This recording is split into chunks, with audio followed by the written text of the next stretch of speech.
Bienvenido de nuevo al podcast de CTB. Welcome back to Chasing That Bag podcast, Moneybag Motivation. And we doing it different like how we always do. We got a special guest in the building. The man that inspired and gave me the idea to get to this point and do this and start interviewing other entrepreneurs in the area. And my mentor, Adrian Cruz. You go ahead and say something. What's going on, y'all? It's actually been great, man. Like I appreciate you even having me here, man. I've known you for years, dog, and just to have you reach out to actually be able to finally interview me, and like we've spoken about it a couple of times too. So it's like to finally be here is definitely surreal. Only because you kind of been around since my beginning too. Yeah. You know, and I seen you at your beginning when it was your first shirts and your first hoodies, man, and just to be able to get to know you over these years, man, it's been great. So I appreciate you having me, especially being able to come here, you know. So definitely, I feel the same way, vice versa, because this also is a monumental episode because this is where I had my first pop up at, and I did my first collab with y'all. yeah, so facts. so there's a lot of history in here. So I'm happy to be able to do the first visual episode here and with you. So this gonna be a good episode. Of course, anytime. And before we get into it, could you let the people know who you are and what you do, even though I said your name, but just to give people a slight background. Adrian Cruz, I go by Dre. Tim knows me from the owner and CEO of Inktown Tattoo Shop out in Gary, Indiana. I'm pretty much a full-time entrepreneur. At this point, I've been in it for like 6 years or so. So I'm almost like a mentor to a lot. I'm still young in the game myself. So I pretty much play all roles, man. I'm a student, I'm a teacher, you know, so that's pretty much where I'm at right now in regards to like my shift. I appreciate that. And if you do a one-time purchase, you can also. There's a dude that appears right here. Yeah, Where he at? Okay. He gone. Yeah, he gone. How long he been gone? Like 25. Before we get into the questions, I don't want to get too deep in because I don't want to forget about this, but I just wanted to tell you and everybody that's listening about this little shot that I learned about that was brought to my attention recently, and I've been incorporating it into my morning routine. And the name of it is Magic Mind, and it's a productivity shot that helps with increases your focus, energy, and it does so much more. But I just wanted to tell you and everybody else about my experience that I had taken it for the first time. Okay. I got my samples in.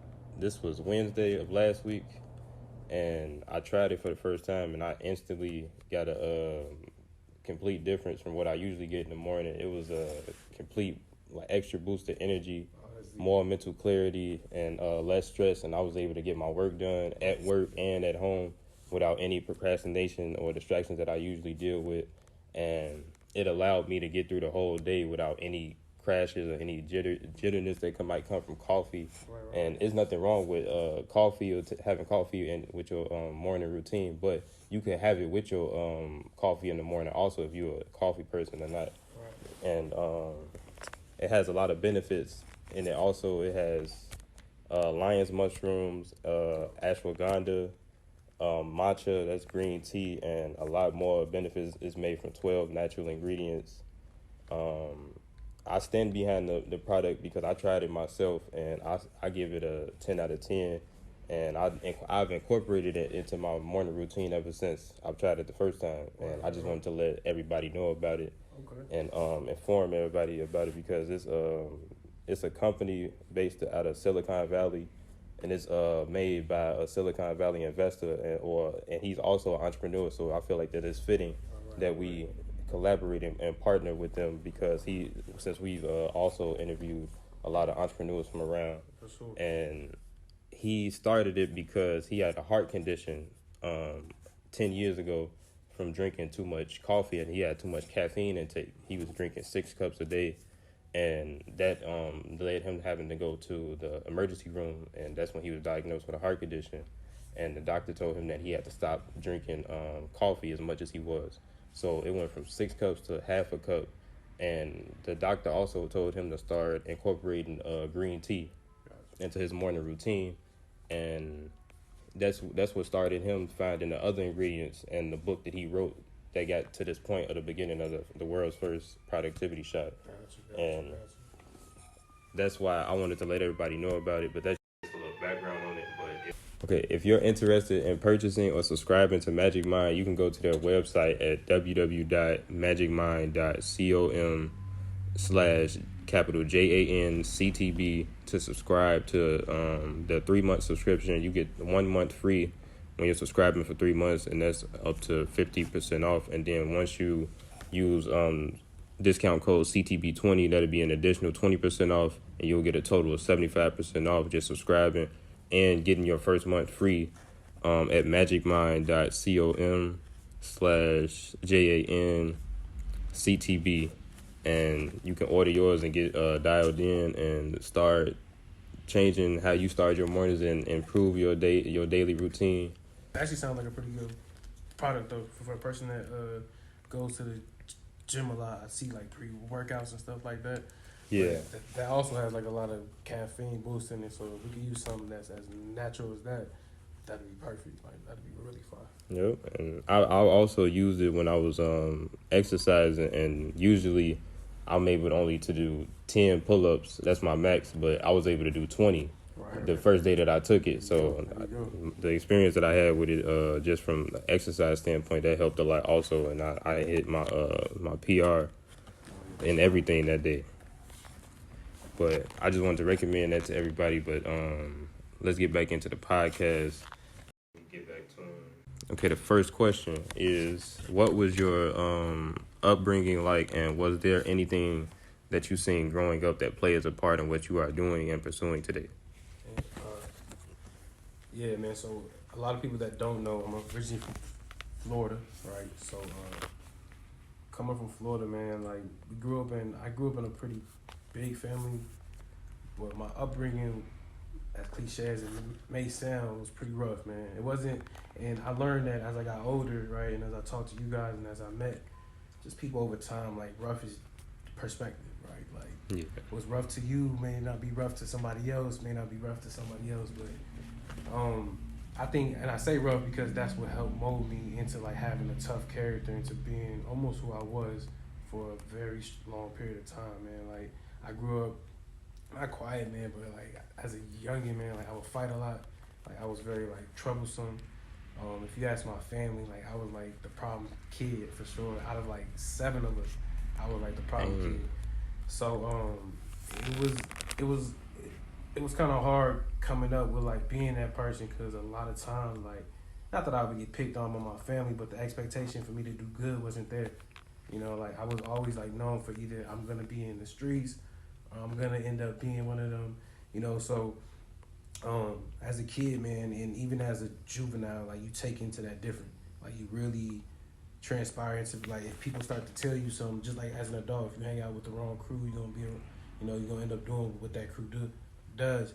As a kid, we mold these kids into what we tell them, you know, and that's why I became my mentor who I am. But at that time, I didn't really have that, you know. So getting told that I was gonna be bad, I was like, I could be worse, you know. So I would really literally like not try to be worse, but I would fit into that. And man, as I grew up into adult, I transpired into like, thank God I never been to jail, I never got in trouble, but I was lost for sure, man. You know, like I didn't have a really direction. And I think, as crazy as it sounds, that was my biggest blessing, because I was able to learn these things, learn how to be actually empathetic, and learn how to be understanding, and learn how to be ethical, and learn how to be everything that I wasn't taught to be, with also like not saying it was their fault, right? Because your upbringing is your upbringing, man. Like no matter who it is, whoever's raised in you, and a lot of times it's not their fault because they may not have known, you know. And I learned that I was raised by my pops. And when my pops wasn't raising me, it was by his mom, which is my grandma, you know. And everybody knows that a Hispanic grandma, they show love as much as they can, you know. But we got a roof over our head and food on our plate. But the emotional side and things that really tie into actually molding kids and molding people, you know, sometimes you don't get that. And you've known me for years, man. I'm a person that doesn't allow too much excuses, only because, you know, like, we got to be able to grow out of that. You know, so my upbringing in regards to like being attached to me now, I can't say that I was like pushing for positivity. I can't say that I was. I played sports, you know. I played sports almost all throughout high school, which was football. And even then, I played sports, thank God, to keep me out of trouble and keep me doing some shit after school, you know. But I would say overall, bro, like my upbringing, honestly, and I tell this to my family more, you know, as we grow into a generation that seeks therapy more, and we really trying to figure out like our true selves. Is like we have to be able to accept our upbringing more. Like a lot of people, bro, that I met, have become more pessimistic. You know, like they think a lot more negative. And I tell people now, they've heard it. Like if they see this, that they'll probably just laugh because I'm one of the most optimistic people I know, bro. Honestly, even in like the midst of shit, just like me, like bro, this is crazy right now. I'm still like, all right, but a problem has to be fixed.